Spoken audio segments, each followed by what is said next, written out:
pinsan. Tila ikay umiibig ako, pinsan. Nakakatawa mang isipin, ngunit ako si Juliet. Isang kapilit? Ikay ba'y nahihibang na?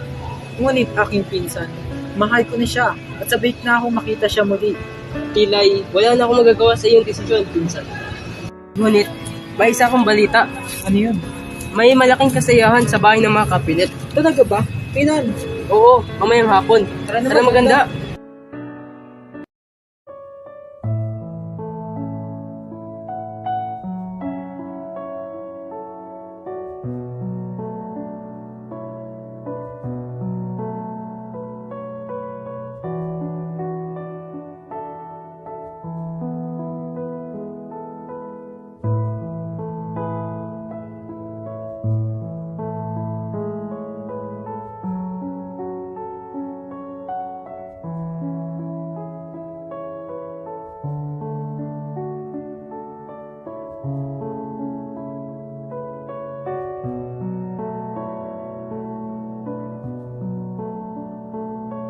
Simula nung gabing iyon, mas lalong nilang nakilala ang isa't isa at lalong lumalim ang nararamdaman ng dalawa. Oh, Romeo. Tila'y napakagandang pangalan. Bagay na bagay sa kanya. Asan na kaya ang ginoong yun? Narito ako.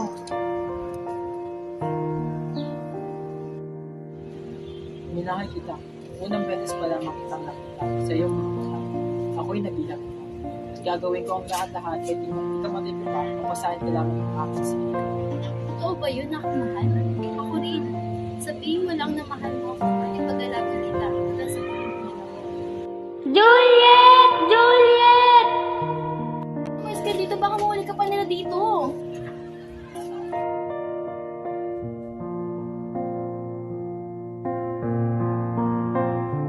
Kita ni Tybalt sina Romeo at Juliet at hindi niya ito nagustuhan.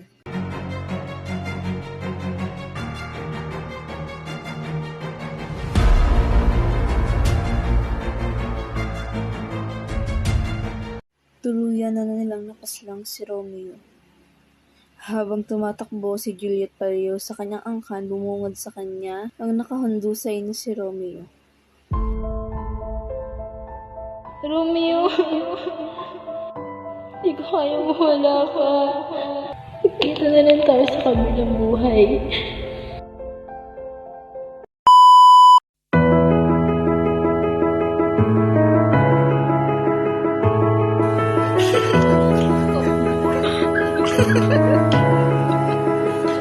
Mga palong-palong.